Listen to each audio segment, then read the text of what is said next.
Hey everyone, welcome to Spoiled, the spoilercast at Sifted Games at sifted.net. Now, fair warning before we get into this episode, we're going to be talking about The Last of Us Part 2, and it's going to be a no-holds-barred conversation. So if you have not finished it or you don't want to know anything about the game, this is your last warning. Going once, going twice. All right, it feels good to be able to talk about this game. And alongside me to talk about it, we have Matt Kyle, who literally just finished it. He is coming in hot. What's up, Matt? Hey, yeah, about 20 minutes ago. Like, credits barely finished rolling before I joined this call. I like that. A lot of credits. I like how we have Mitch finished it days ago. I finished it like a day and a half, 2 days ago. And you got somebody who just is coming off it. I think that's actually perfect. So also along to talk about it is Mitch Sikorsky. What's going on, Mitch? The first of the three of us to finish the game.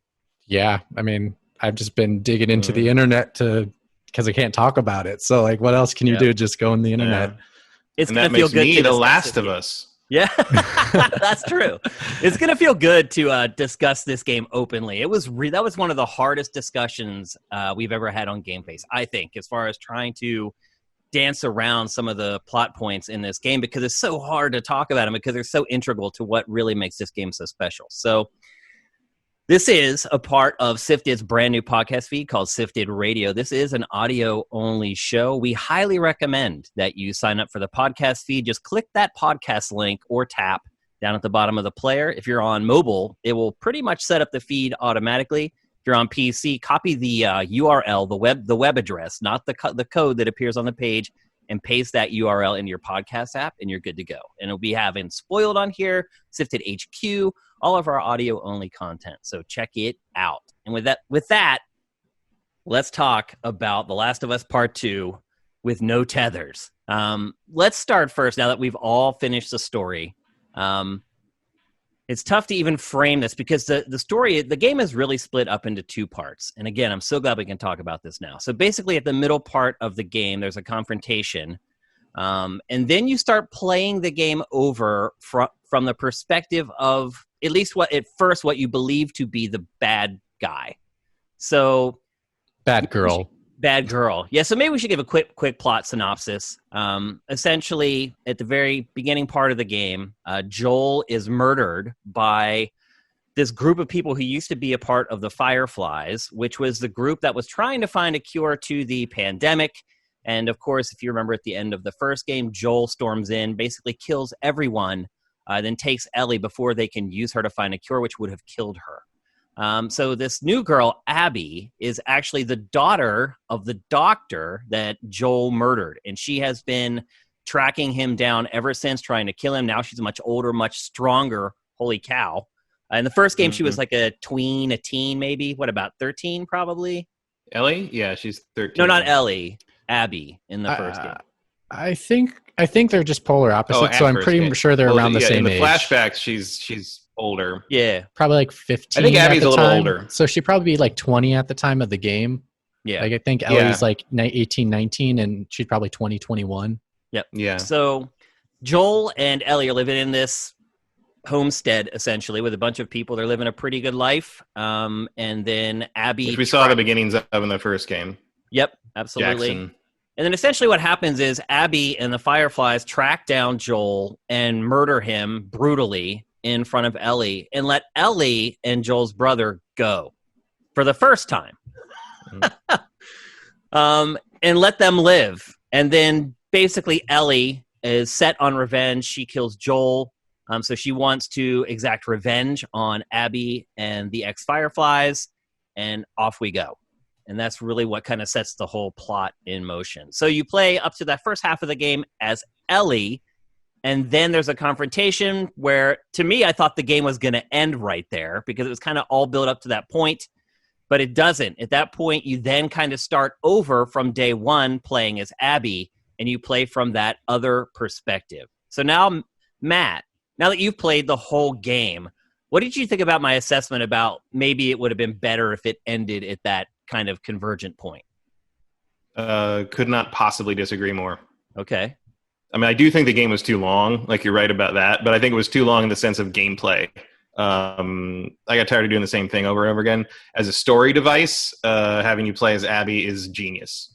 Now, obviously, the reason they did that is to build some sympathy for Abby and kind of, and this is what I was getting at talking about the shades of gray, is that, you think Abby is the bad guy for the first half of the game, and then you start playing as her, and then they start to show you that she's actually not a bad person. You start to become sympathetic towards the character. Now, see, you have the advantage there that like she kind of becomes not a bad person over the course of the time you're playing. She does, but see, I had already got as that. Mel says. Yeah, I had already got that though at that point where that confrontation happens. I had already figured out that Abby was actually the good guy and Ellie was the bad guy.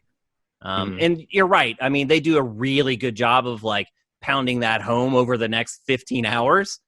Because just over and over again, and she shows mercy again, which I thought was pretty weird. And maybe we'll wait to talk about that a little bit. But yeah, I mean, it basically does a flip flop, and what you think is the good guy becomes the bad guy to the point where you eventually have a boss fight against Ellie, which I thought was kind of one of those watershed moments for the franchise. Mitch, it's very clever. Yeah, I was gonna say, can I hop on that really quick? Sure. Because I just want to say that is one of the. So I talked about in Game Face, there was moments I didn't want to hit a button. This was a confrontation I didn't want to happen.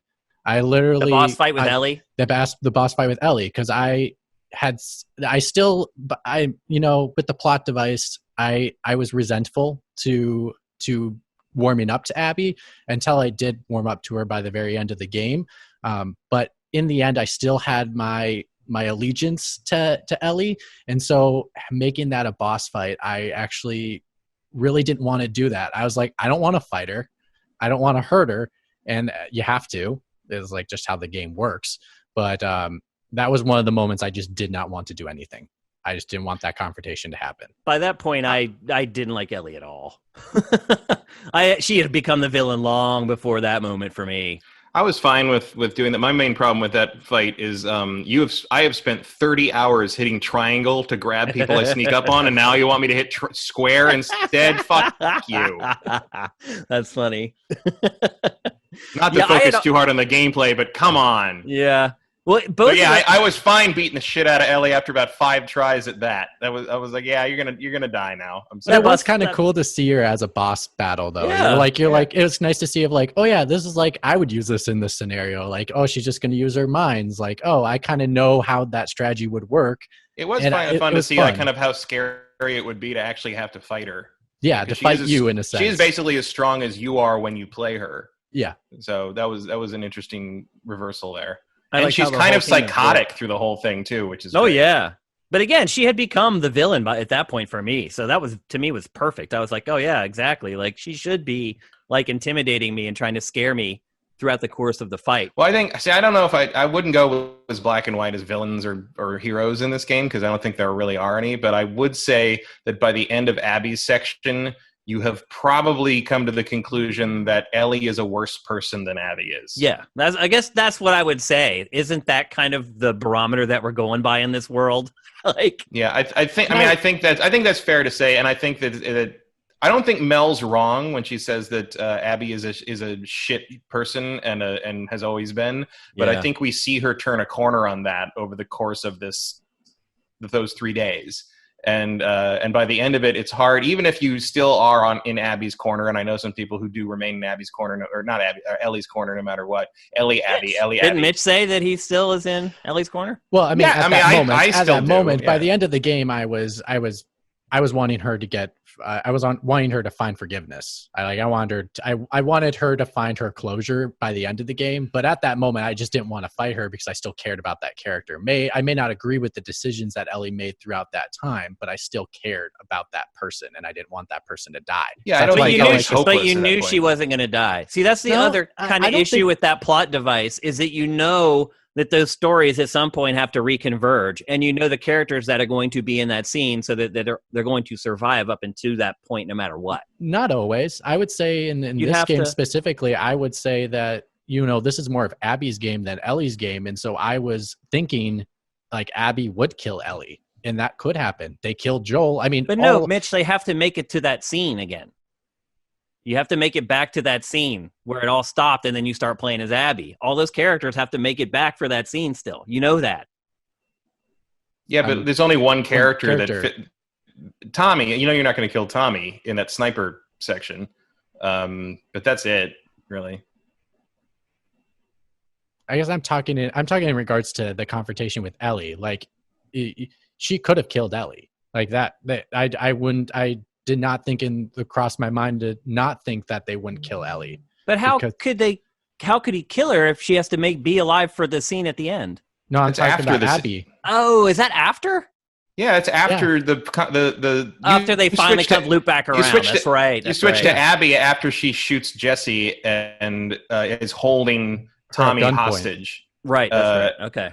Yeah, and then so, it just that cuts. battle sequence happens when you take over as Abby. So I didn't want Ellie to die because Yeah, I Ellie liked the could have person. been killed in that. And I would have been It was definitely surprised on the by that. table. And with that game, it's absolutely on the table, I would say. I didn't think necessarily because there's a lot more narrative work to do, like just in how storytelling works. But I mean, just the way that this game, I mean, Naughty Dog does this a lot anyway, but like this game in particular, like death in this game, it happens, it's over, that person is gone, and there's no drama to it. There's no like build up. There's no like satisfying death scene. It's just, they're just gone. And like, you know, they could have played it that way with Ellie and Abby if they wanted to, and they didn't. But like the risk, I thought the threat was still there. It felt like this threat was still there because I didn't really know what they were going to do. So I give them credit for that. I also think. I mean, no character's safe in this. I mean, at the end, it's just a bloodbath. No. Literally, everyone is killed in like 90 minutes of game time. And it's a little Shakespearean in places.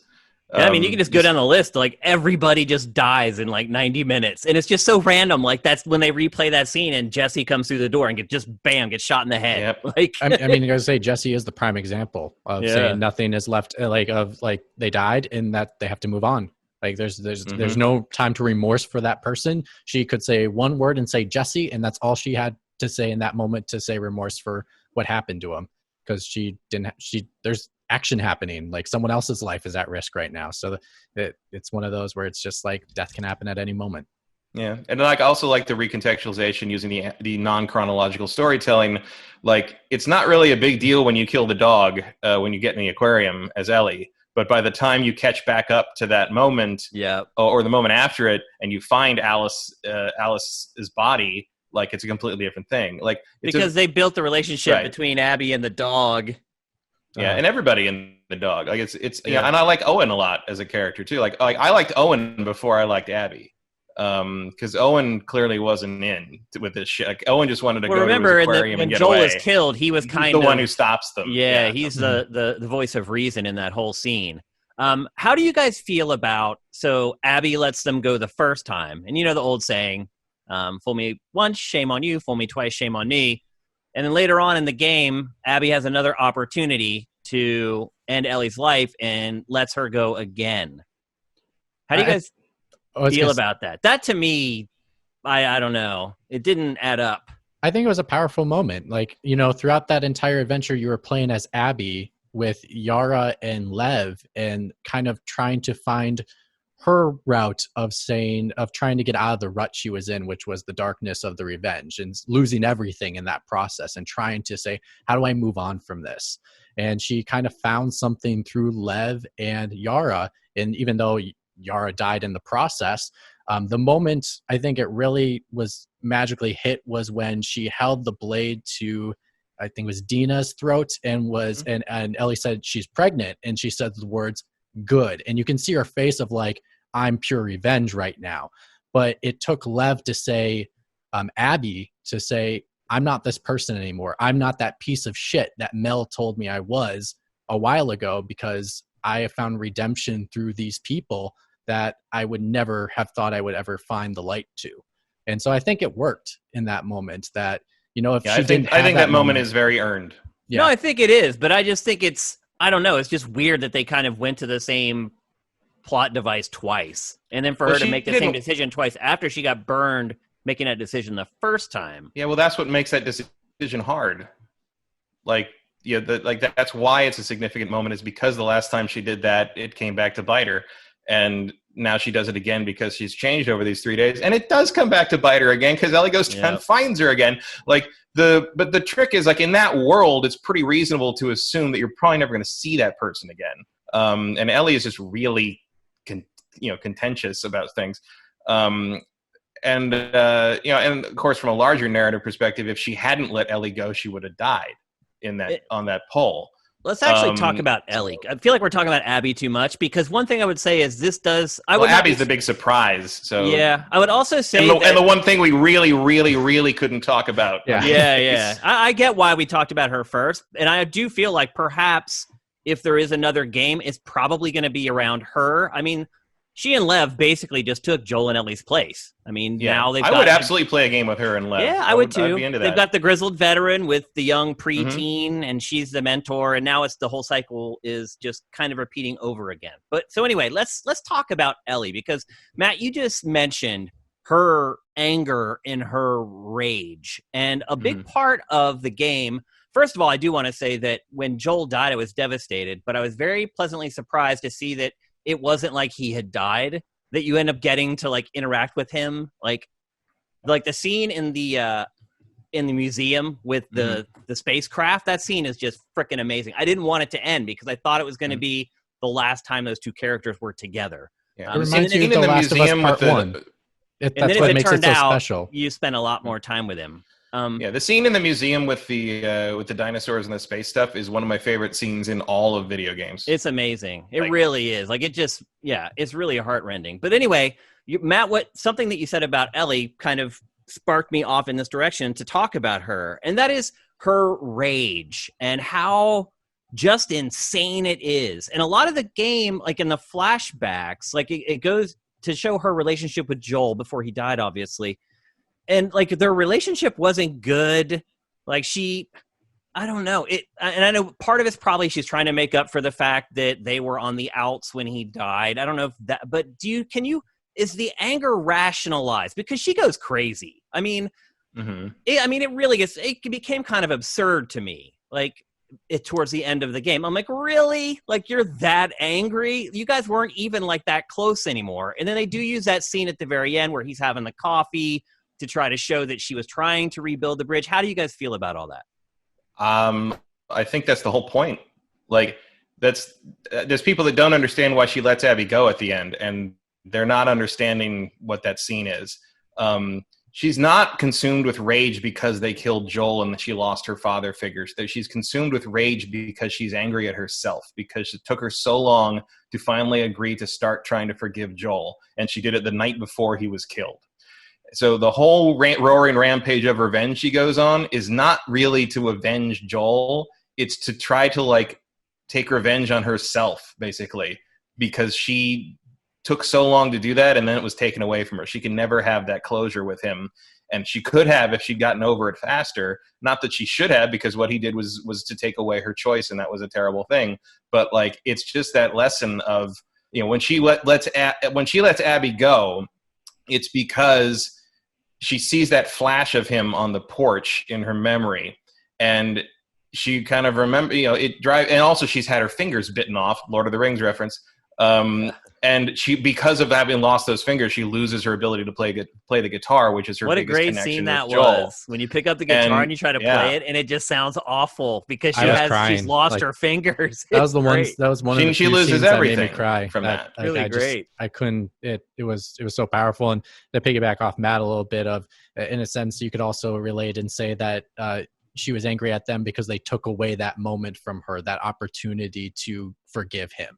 Like, but I think she I mean, obviously you're mad at the guy who killed him, but like, I think she's mad at her.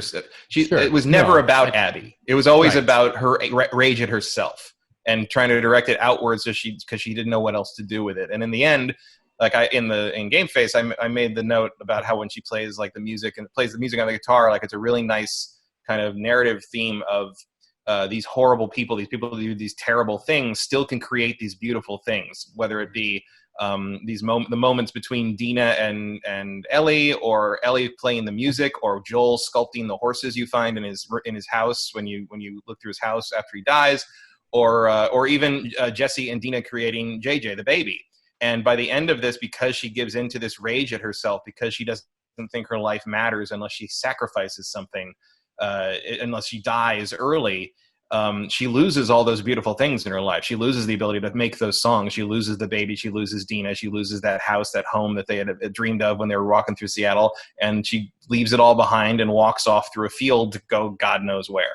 And like, that's why in the end, I think like the sparing of Abby is a great culmination of that whole theme. And also it ties in with the fact that this is one of the few times, not just in games but in storytelling in general, where an out of order, out of sequence storytelling is done correctly. Like if you told this story in sequence, it wouldn't have the narrative thrust and the thematic thrust that it does. Like the fact that you find out what happened the night before with her and Joel right at the end there.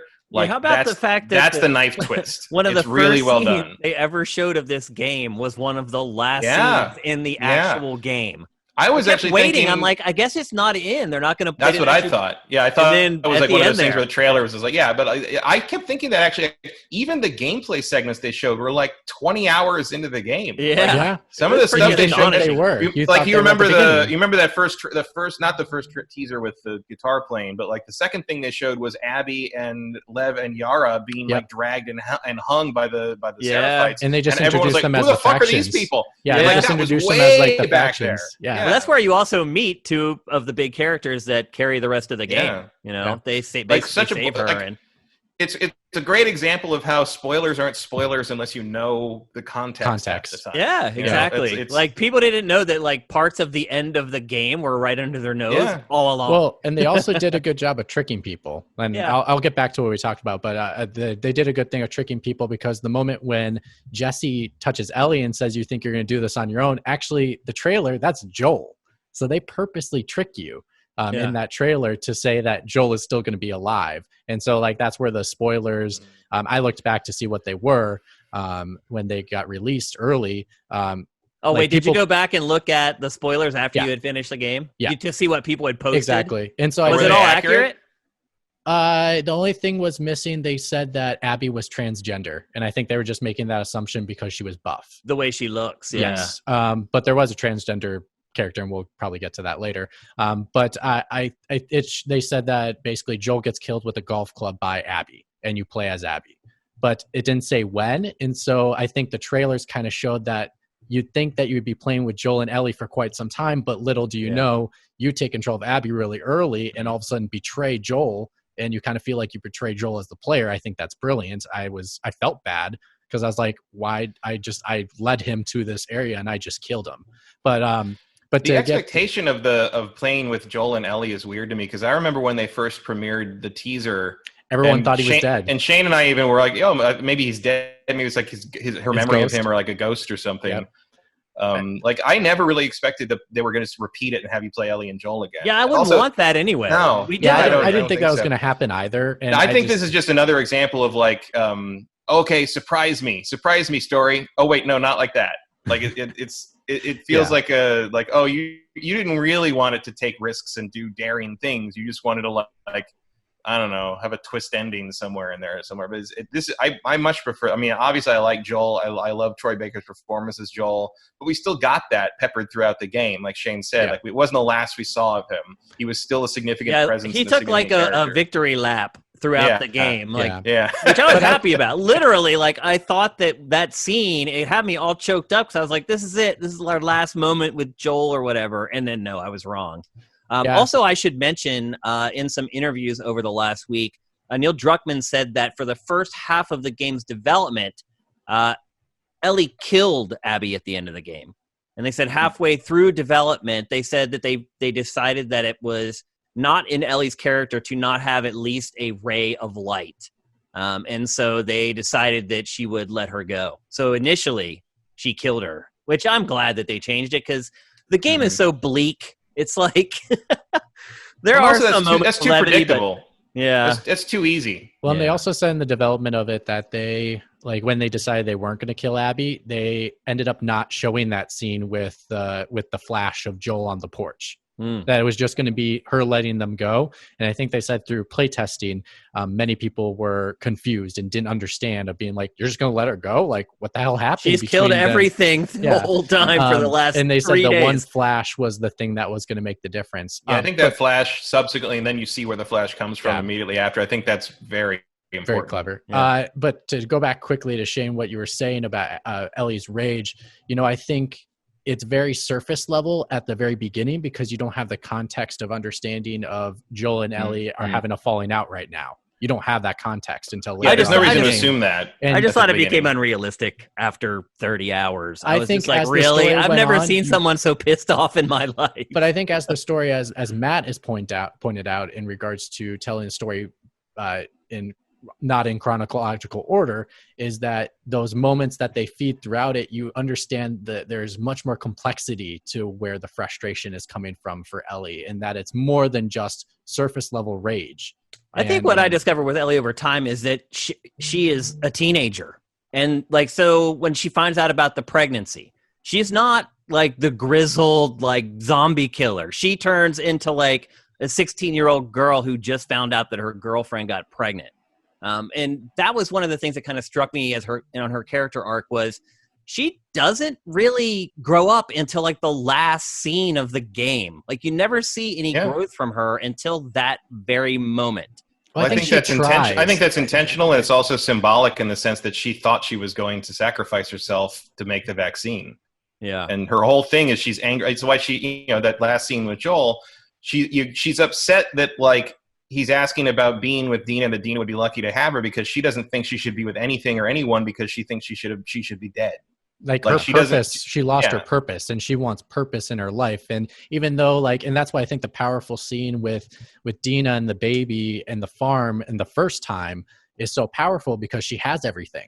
She has everything she wants in her life that would make any person happy, but she can't be happy. Like it's because the thing that's still eating inside her won't let her be happy. And she still doesn't know what her purpose is. She can't write music. Mm-hmm. Like you see in the diaries, she is writing lines about seeing Joel still being tortured instead of writing these beautiful lyrics that you can see in her diaries in the beginning of the game.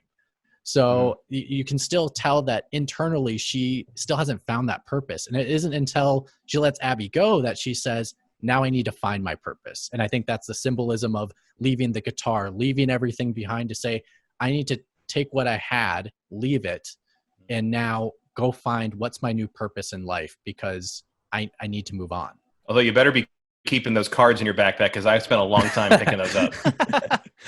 And Abby's coins, where did they go? Yeah. By the way, I would really like to play a Naughty Dog game that is like a superhero game set in the universe of those cards. That'd be cool. Those cards are pretty Some of the characters were pretty cool. Yeah, some are pretty neat. Like I really like the space whale. And all the fake punk rock bands in the game. Yeah. They just did a really good job just building the world in general. How did you guys feel about the bizarre love triangle between Owen and Abby? And what's Owen's girlfriend's name? Mel. Yeah.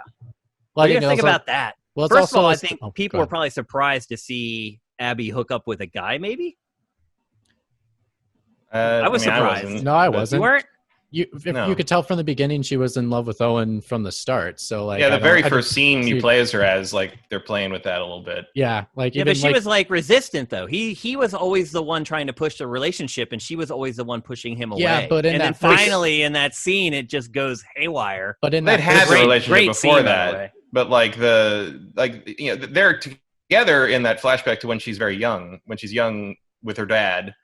And then the reason they break up is because she can only focus on training and becoming a super soldier, so she can basically get revenge on Joel for killing her dad. Well, she's similar to Ellie, like literally. It's exactly the same thing. She could have it all if she could move on, and she can't. So therefore because the Wolves got a pretty good setup there. Like when you walk through the whole stadium and like look around, like all this, like that's considering the state of the world, like that's a pretty sweet gig they got there outside of being, at war with a bunch of crazy also people. Walking Dead trope number like 54C. It's like there Really, it's like they borrowed a lot of elements from The Walking Dead. I just think they've just got to a place where the post-apocalyptic zombie whatever, there just aren't that many new ideas out there. It's I just think hard to that's come up more with of them. window dressing, and it's more about the characters and what the story they're trying to tell. I don't think I'm sure they say that about The Walking Dead too, and there's a Yeah. reason they've lost like 80% of their audience. So Yeah, but I this is. I mean, Druckmann's got more storytelling talent in his little finger than anybody making The Walking Dead right now. And I actually TV show is going to be good, I think, huh? Oh, the Last of Us show? Yeah. Yeah, probably. It's looking like it could be And then real good. I'm interested if they're going to tell the story of like Joel and Ellie, like I wonder if they'll modify anything knowing where they're going in this part of the story. He had talked about in interviews this week about a prequel as well, like that goes more into like how the outbreak started. So I don't know if he was like hinting at what the TV show is going to be, because he also said in that same interview that he hasn't even started even thinking about like the next game. He doesn't know if he's going to start working on a new IP instead. So, I mean, my guess for the next game would be like you would focus on Lev and Abby going to that the Catalina place, but then I feel like one of the potential places Ellie is going at the end is to find the Fireflies again and see if they can kill her and make the vaccine. So you might see her show up, but you might have a reunion. Right, where she shows up and she's like, hey, I know that I can help you guys, and maybe that's how you say goodbye to Ellie, and then that just sends the franchise off on to Abby. Or maybe you'll get your wish, and then Abby and Ellie will hook up. Yep. I'm sure that'll make a lot of people really happy. How about like now that you've played the game and finished it, what about all kind of the hype around all the leaks and maybe some of the like the review stuff that you saw before you actually played it? How do you guys feel about all that stuff now? I mean, it hasn't changed too much. I mean, I didn't see the leaks, obviously. I didn't know anything about this game going into it, really, except for obviously the preview material they officially released. I saw all that. That's the only thing I saw. I guess now we can disclose what we knew before we played, because our users had specifically asked us to do that, and I was going to wait till the end of the show, but now that you're bringing it up, we can talk about it now. So Matt, you can continue. Yeah, I only knew what I watched the trailers that had been officially released, and that was it. Like I didn't know I didn't seek stuff out. I didn't get spoiled on anything. I didn't care really, but like because one of the things I think is having looked at the spoilers and heard them from Mitch, like reading that list of spoilers that leaked and playing the game and like experience, like that is a perfect example of what I always say, that a story is more than its plot. Yep. Like the presentation of all those plot points is vastly more important than the plot points themselves. Oh yeah. Like it should be a good learning tool for anyone who did see all the spoilers and then played the game. Like, and I've seen a lot of people say, I did see the spoilers, but then playing the game was a completely different experience. And like, it didn't ruin anything really other than making me mad when I saw the spoilers. My guess is the people who were angry over the spoilers, there's no changing their mind. Some of them are just already irrational.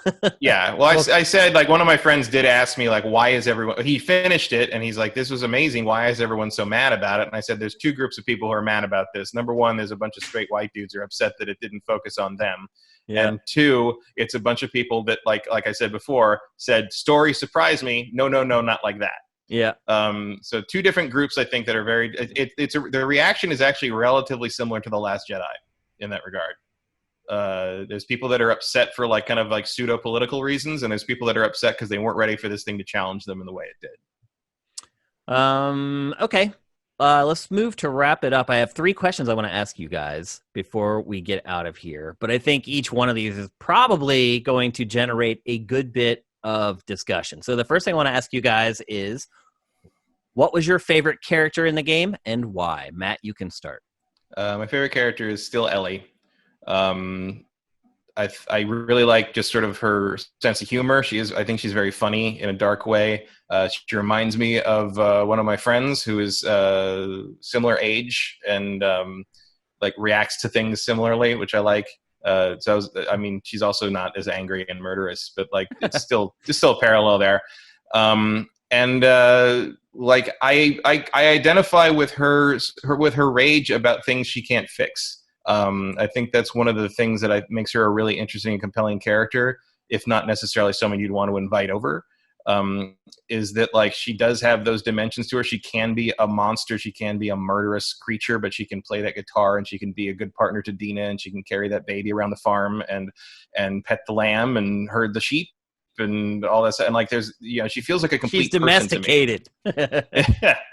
And I also liked her in the first game. I think she's, and none of this game, despite all the things she did and all the revelations about how she behaved with Joel and kind of where she left it through no intention. She didn't know he was going to die the next day, but none of that like spoils Ellie as a compelling and interesting character that I would still play more about. Also, God, thank God she had a switchblade. Like I really like that was one of my main things. I came to like Abby plenty by the end of her gameplay segment, but when I got control of Ellie back, I was so happy to have that switchblade back. Like, yeah, how did it? That is so anymore. Weird to have a game where you play it halfway, you can assassinate pretty much any enemy, and then you switch to a character where you have to actually craft everything to assassinate. I understand. I know that's like why. that's a reference kind of like, yeah, it's how Joel played. Like, Abby plays a little more like Joel than Ellie did. But Abby was more like melee brawler focused.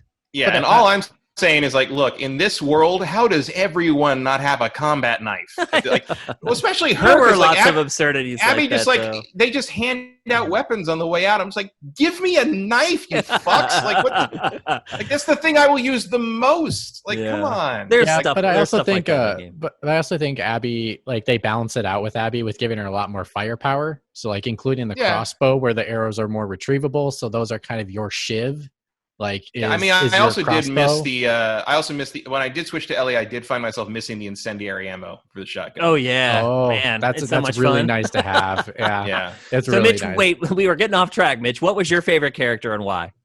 I like them all so much. I have to go with Abby. I think Abby, through her trials and tribulations, she evolved the most. Yeah. And I think I was not expecting to like her. When they did the flip, I was expecting to like, I'm not going to like this person. I'm determined not to like this person. But by the end of it, I think the reason why it worked for me was because of it. It was an interactive experience rather than just telling me the story about this person. And I think that's what makes this game overall just so powerful is because it's an interactive experience that this story works better because of it. And so I think the moments of even like when Abby was like looking at a ledge and it wasn't the sequence when she was going across the bridge and she was getting nervous, but if you just look down on a ledge, your controller shaked a little bit and you could actually hear her heartbeat go up. Yep. And the lens lengthens too. Yep. Like that too. It does a little vertigo zoom. So I think I just connected more because of those elements and like I used to be a fear of heights and I just think they really fleshed her out to the point where, I didn't want anything to happen to either character, Ellie or Abby. And I think that says something. And I think that's also good, like what Shane says about how Ellie has trouble changing and moving on and growing. Like one of the reasons Abby is able to win you over as a player and a viewer is because you have spent all this time with Ellie and she's not moving. She's struggling to be able to move on. That's the whole point of her section. And then Abby goes through a very kind of classic character arc of changing and growing and becoming better. And like after hours of Ellie sort of like kind of languishing in the muck, that's a very satisfying thing to go through with Abby. Yeah, for which sure. is another really smart narrative choice by Naughty Dog. And I think on top of that, it's that, Abby is farther in than Ellie is in her recovery process. Yeah. Because she has actually gone through the killing of the murder of her father. Yeah, she took her revenge. It happened a long time ago. Yeah, she took her revenge also, but also it didn't really fix anything. No, it didn't fix anything. I mean, actually, the timing is kind of the same, right? Because it's like 2 months Abby later. waited X amount of time to kill Joel. She waited about 4 years to kill Joel. Yeah, and then it took her 4 years. Yeah, and then it took quite a while before Ellie was finally able to catch up with her. So the timing was kind of interesting. Again, I think it was a 2 by the year time she finds 2 her years after on the farm. So it's about half the time. And then the travel to get to Santa Barbara. I mean, you're probably looking at like probably close to 3 years. 3 years at that point. Like, Yep. So yeah, there is definitely a because they said that Abby had been captured months ago. 3 months ago, right? they That's said. right. Yeah, by the Rattlers. Yep. So Well, my favorite character is Joel. Even in death. Seriously. I feel like he, next to Abby, was the other character that grew the most during this game. Even though he's killed at the beginning, they show you that he grew before he was killed. He had kind of transformed from this gruff kind of, I don't know, I always felt like there was like a wall around him before, and that wall kind of crumbled in this game, and you kind of got to know him. He learned to accept her sexuality, which was kind of like at the beginning of the game, you start hearing him saying, oh, you know, he likes you. And, you know, she knew then that she was gay. And the one scene where she's like trying to basically beat around the bush and be like, well, I don't know, Joel, I probably wouldn't like that guy. Yeah, I mean, like, don't hold your breath.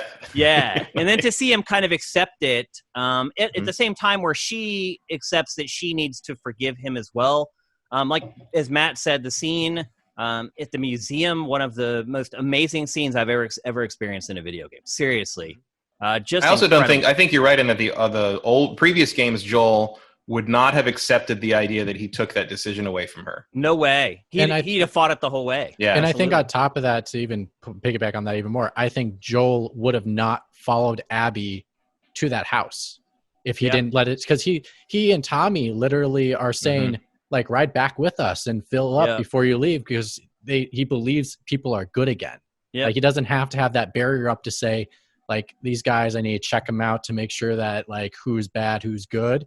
Yeah. He lets his guard down really easy. Like, even like if you just played Abby, the first game, you can almost hear Tess yelling at him. Yeah, for yeah. doing that. Well, I mean, right. that's half of the, like, there's a big complaint about that in with people that are upset about the story of being like, why did Joel let his guard down? It's because he spent 4 years. Yeah.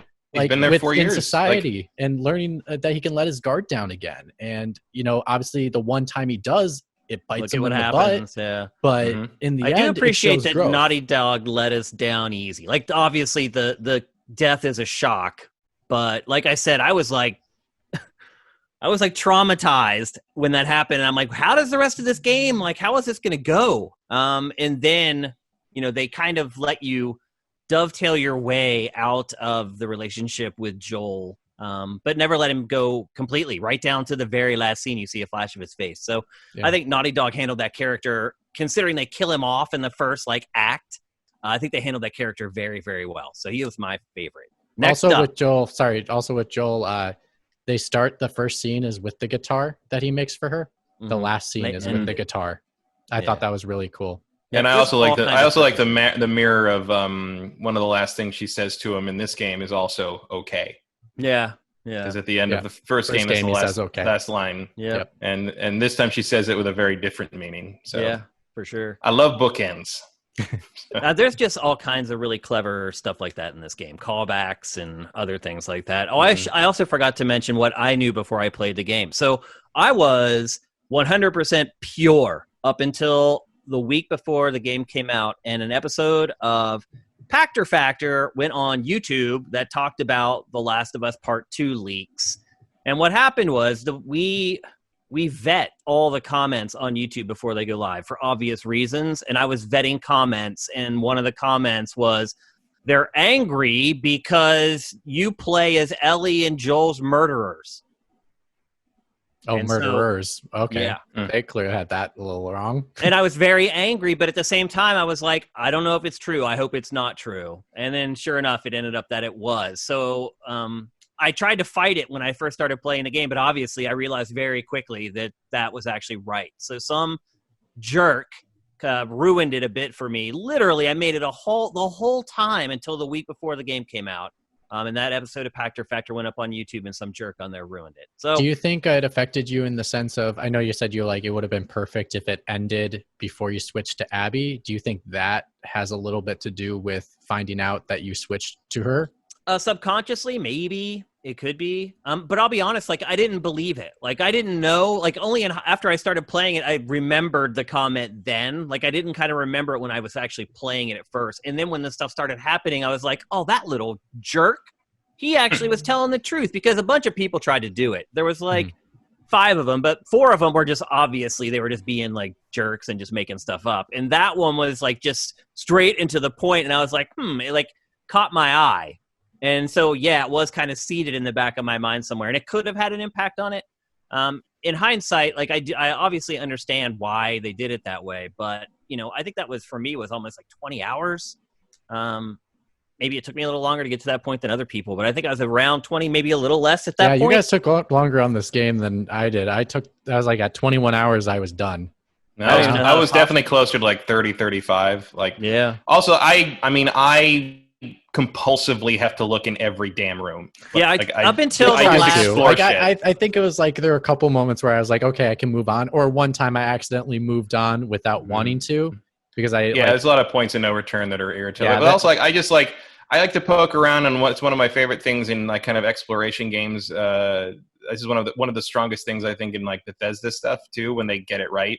Is I just like the environmental storytelling. I like going into the house and figuring out how the people in there died. Yeah, because all the notes, every room. What I say is every room tells a story, and like they all correspond. Yeah. Like it's very well done. It's cool. Yeah, and every even room tells in this one, not so much in the first one, but in this one, even the supplies you find them in places that make sense to find those things. Yep. Yeah, I really like that. You get all the pills in the bathrooms. And, like I was really happy. Scissors in drawers, alcohol in restaurants. I was really happy to solve a safe combination without actually reading the note that was telling me how to do it, and it was the one where it was the anniversary. And I think I just saw the calendar and just remembered it offhand somehow. Well, no, I just saw the safe is in the same room as the bedroom with the calendar, and all of a sudden there's 3 dates circled. Was a doctor's appointment, the day of day they're going to leave to like go get out of town because of the outbreak, and then the other one was their anniversary. And I was like, oh, you know what are the number combinations is their anniversary? And so like I had to do the math in my brain, but then once I went back and read the note, it told me what the anniversary date was, but I was like so happy I solved it myself. I did forget to say, for what I knew prior to, I was similar to Matt. I literally only watched all the gameplay stuff. I didn't know any of the stuff. I looked at all it post. So okay. Next up, favorite weapon. Mitch, you start. I gotta go crossbow. I loved that crossbow. It was just sad. It was, I just love bow and arrow. Like I shot bow and arrow as a kid constantly. So I always like the craftsmanship and the artistry of doing it itself. But I choose the crossbow over the bow and arrow is because the crossbow was a little easier to claim your arrows back. And it was extremely easier to aim with and a lot more satisfying. Yeah. Did you ever get the really expensive scope? Did you upgrade it all the way? No, I couldn't. I didn't. I never did spring for the scope on that thing. What I did was for like my playthrough Did you, Matt? Yeah. For me, what I did with my playthrough was I took like each weapon and I kind of picked like what is the most best attribute about that weapon. So like shotgun, I'm like, okay, increase power. Don't care about capacity. If I have a rifle, I'm going to care about accuracy. So I like picked a certain element in each one. So I had a wide range of weapons to pick from, and it kind of worked out really well for me that way. Matt, what's your favorite weapon? The weapon I use the most is the pistol with silencer, but I think my favorite weapon I think is Abby's rifle once I put the scope on it. Okay. You mean like the semi-automatic? Yeah, the long rifle that she starts with. Nice. Yeah, the long rifle. The rifle she starts with, like out of the very I think that's basically the same standard rifle, except it can do a 3-shot burst instead. Yeah. I never upgraded to that. I didn't do that either. I didn't think it. I did stability. My upgrade priorities was always stability. Stability first, damage second, and then scope. And then I didn't care about capacity at all. I always went with ammo first because I was always counting bullets. But my favorite weapon... The capacity didn't enhance how many bullets you could carry, just how many the clip could hold. I didn't have... Reloading wasn't a problem for me. I will say this. I'm not saying I'd be better in this situation than either Ellie or Abby were, but I guarantee you in that situation I would find a way to carry more than 18 fucking rifle bullets. I mean, there's all kinds of weird contrivances like that in this game, like most video games. It's just... I mean, I know it'd be too easy if you did it. That did got me more ammo than that, but it's just like at a certain point, I'm just like, just grab a handful and put them in the backpack. Like I don't. It got like only carrying like one magazine and then a spare magazine seems like not too much when you're up against the hordes of the undead. You'd think. My favorite weapon is Ellie's long rifle because it is just a death bringer. Literally, even after you've upgraded like 2 of its attributes, you shoot someone with it. Like you shoot someone in the arm, their arm falls off. You shoot someone in the leg, their leg explodes and like falls off. It's basically, even at the beginning of the game, as long as you don't hit like their hand or their foot, it's like an instant kill. Because if you hit their leg, it'll literally blow their leg off and they'll bleed to death. So it was just, I wish I had more bullets for that by the end of the game. They were very stingy with like expanding how many bullets you could get for it. But man, like if I was ever in a bad situation and I'm like, oh crap, I'm running from like 5 guys, I'm like spinning around, I'm posting up behind cover, the first gun I'm pulling out is that long rifle. Because I know if I land one shot, if you hit him in the chest, it'll like just rip half of their chest off once it's all powered up. Like I loved it, man. The thing was I would say if there was an Ellie weapon I would pick the long rifle. Absolutely. It just tore through. It was great. It was great. I barely used that gun, and it's funny because like I think the damage upgrade for that is the last weapon upgrade I did in the entire game, like in Santa Barbara. Man. And then when I shot a couple guys, I was like, "Oh, look at that! It rips limbs off when you upgrade that." I guess, something you for really New Game get Plus. to see some of the great gore in the game too. Whenever you do that, something for New Game Plus, I guess. Yep, absolutely. All right, so we're gonna round it out the show with everyone's favorite moment from the game. It can be a gameplay scenario, it can be a cutscene, anything. Matt, start. Definitely the museum. The museum, yeah. The museum with Joel and Ellie. Maybe, and if you want to get more specific, probably when she comes out of the clearing and sees the dinosaur statue and goes, "It is a dinosaur." And then you can run up on the dinosaur and dive off of its head. That's what I did. Yeah, that whole scene, and you're jumping off, and you see him like the parent down on the ground, like don't die. It's awesome. And it was just like that moment of like, "Did good, Joel." Yeah, like you nailed it again, right? Something you'd never think that he would do in the first game. Just another kind of window into who he had ultimately become. Mitch, what about you? What was your favorite moment? Mine would have to be the Abby Ellie fight. Which one? Oh, sorry. Yeah, I should clarify. The first one. The first one inside the boss battle inside the theater. I think it was just, what a way to like go through another character's shoes and then have to fight the one you care about. And like, you don't want to do that. And then I think also like understanding, Ellie, so you kind of can understand her strategy was kind of clever too, of a way of not like saying this is how you beat the boss battle, is like you should know because you played as her. And I think that's really clever as a game mechanic and a way to like not spoil the beans of like how to beat a boss, but yet how to do it. Yep. My favorite moment was the boss fight in the arcade. There weren't many boss fights in this game at all. Oh, where you fall into the basement? Yeah, that's the one when you get the boat. And the boss just starts Ellie smashing through the arcade machines. That was like the most memorable gameplay section for me. And since you guys kind of picked story moments, I thought I would kind of bring up the one moment of actual playing that really stuck with me. What about the mecha? I want to call it the mecha fungi beast, which is like the hospital basement with the like 4 patient 0 basically. Basically. Like that reminded me of Resident Evil. Got a little Resident Evil-y. Yeah, that was a lot Resident Evil-y. Yeah. But the one I was cool like, thing it's the T virus. I expected Leon to like bust in through the side door or something and like. But the one thing I will say is, did you guys? So when you're running away from it, the first time when you have to go through all the different doors, and it's like a lot of the chase sequences are really good. Well, did you run into the moment where? Because I did, where you could have taken a left and I didn't see it, and I went straight ahead for a door and it wouldn't open, and I freaked out for a second because the door wouldn't open, because she does a sequence where she tries to open it, it just won't open. And then she turns around, and you literally have to take that right as fast as possible, and if you don't do it soon enough, then the monster's going to get you. But I just got by, and I was like, oh my god, that was thrilling. Of like a lot of the chase sequences were good. I did. I think that's supposed to happen. That was kind of it was. Yeah, that was kind of the most closest people I thing to a talked set to said piece they in knew this to take a game. left. They just didn't even go straight. So I was I surprised. I had the same. I had the thing with the door wouldn't open, and then I'm like, oh, there's no way. And then of course he conveniently had taken a little longer to get down the hallway so I could make it to turn back down. Yeah, they make him pause or whatever. But he does grab you through the door, I think, when you go through that last door there. Yeah, he does. So it's a good sequence. It just, I don't know, like there's a moment there where I was just like, this doesn't feel like this game, really. Right. It feels Resident Evil-y, but like it's okay. I mean, the game is way dialed back compared to like Uncharted. I mean, you think about some of the sequences in those games, there's really nothing.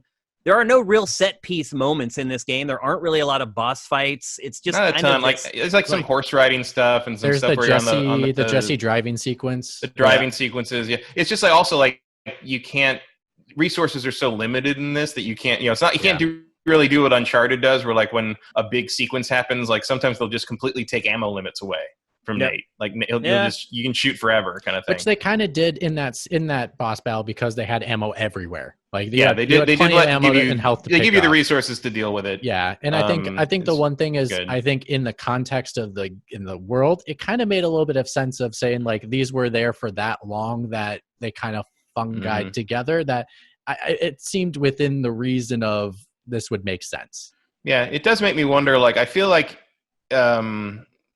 if you were to do another game, you could do another time jump so that Lev is closer to like 20 or so. And it'd be interesting to me to explore the idea that like worse stuff happens the longer you let that fungus grow. And like, maybe not everything becomes a giant monster like that thing, but like, they find an area that's just been untouched and it's grown for like 10 or 15 years. But there's a creature that's like the size of a building or something. Yeah, stuff like that. Because like the thing you also have to remember, you're going to get into a little biology here, but I had some friends that took AP Bio and biochem and stuff, and like one met a professor, and you see there's a quote that's similar to this that like floats around as a meme or whatever, but it's basically like there's one professor who was like, we don't know what fungus is. Like, it's not alive. It's not a plant. It's not an animal. It's something else. What is it? We don't know what it is.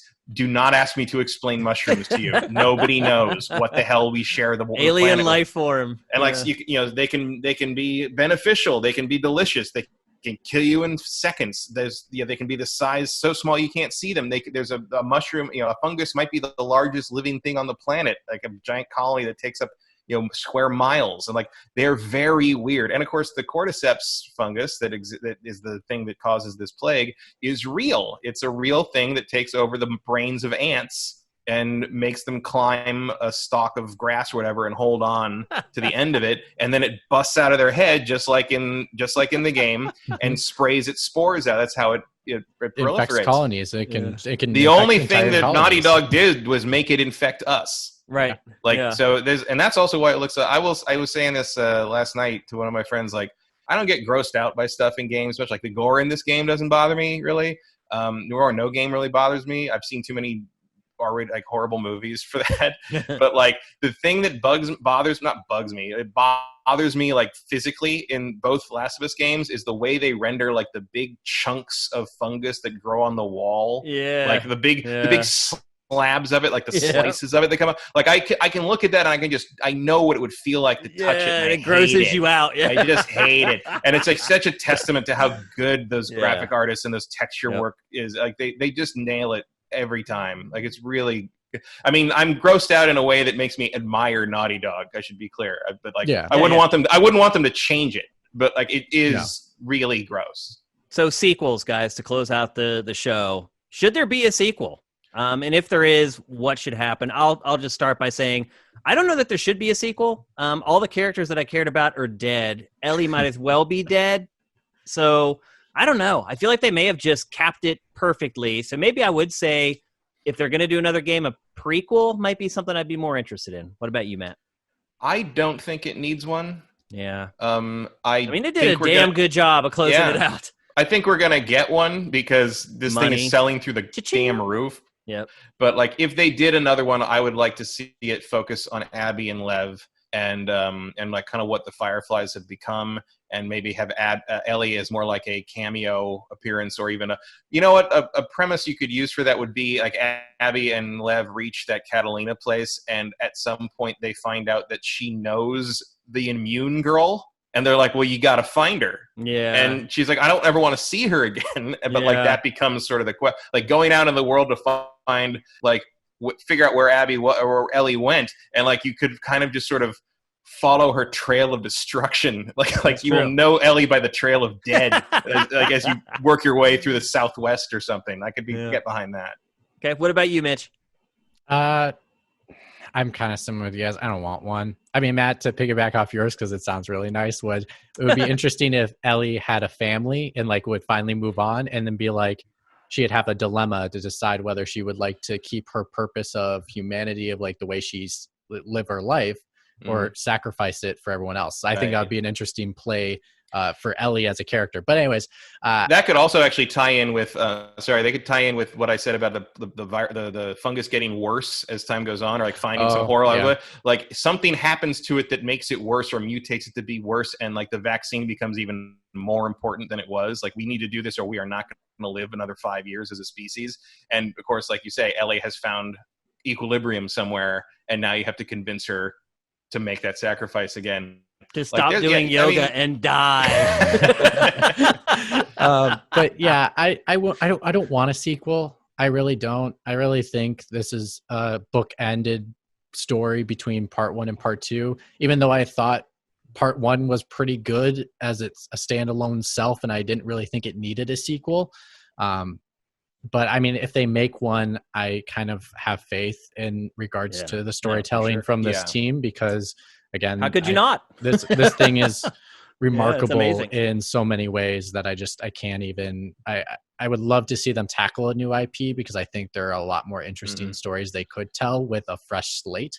I mean, I think they will. I don't want to come back to this world for another 7 years. I'm good. I have a feeling I would like do to see this something else in between, kind of like they did Uncharted. Like they did Uncharted. I don't think we'll see this. any more Uncharted games. I think they will do something new next. But I do think that this is a good series. If they insist on continuing it, I bet Sony will strongly suggest they continue it. Yeah. I would like to see it kind of continue this tradition of being sort of the swan song of the PlayStation it's on. Yeah. Like, the first one was like that. This one's like, it's kind of that thing. It's like, we're going to take everything we've learned about this. Well, they better start working on it now. Send it out with a bang. They better start working on it today. Well, they want to get it done in time. Well, they kind of take what they learned from the previous game and kind of throw it in there, because they did the same thing with the rope for this one with Uncharted. Yeah, Uncharted was the big thing, was the rope. So it seems like which is hardly even used in this, by the way. Which it seemed like it was going to be such a big thing. Did you guys ever have a thing where like there's a couple of like puzzles to get into like a room that's locked or whatever that I did, where I used like a rope to do like an elaborate swing thing. And then like after I finished it, I realized that there was just like a platform. A really simple way to do it. Yeah. I did the same thing. I liked the rope. I think it was clever. But kudos for it being versatile enough to actually let me solve things the wrong way. All the puzzle elements would just show up, and then they'd be there for like 30 or 40 minutes, and then you'd never see them again. Like the trip wires, which I hated, but then they disappeared and never came back. Like I did that with the first time you see them, like Dina says, like, you got to be careful in the tall grass. You can barely see them. I immediately turned left and exploded. Me too. Same thing happened. I did as well. Perfect timing. I think they maybe set it up that way, actually. But anyway, I think the game overall did a good job of introducing new elements, but not always having them stay there forever. So it's not like if you didn't like it, it wasn't that you had to deal with it. Other than the grind of the constant murdering. Right. I mean, the enemies never changed, but I think new elements like the tripwires, the rope is something that always they mixed it up to be able to make it fresh for you as gameplay. Yep. So there you go. That's The Last of Us Part 2, an absolutely amazing, incredible game that I wish was maybe about 10 hours shorter, but I still love the heck out of it, and I'm sure you guys did too, or you would not be listening to this episode of Spoiled right now. So thanks for joining us. This was actually the first time we've done a video game for Spoiled. All we've done are movies and TV shows so far. It's been funny. Not a lot has come out that would warrant a Spoiled. But really. My guess is we'll be having a lot more of these as the year wears on and all the big games for Q4 keep coming out. So I'm Shane Satterfield. You can find me on Twitter at Dinfire. You can find Matt Kyle at MKyle, MKEIL. And you can find Mitch at Mitch Sikor, Sikor. You can find Sifted at Sifted Games on Twitter.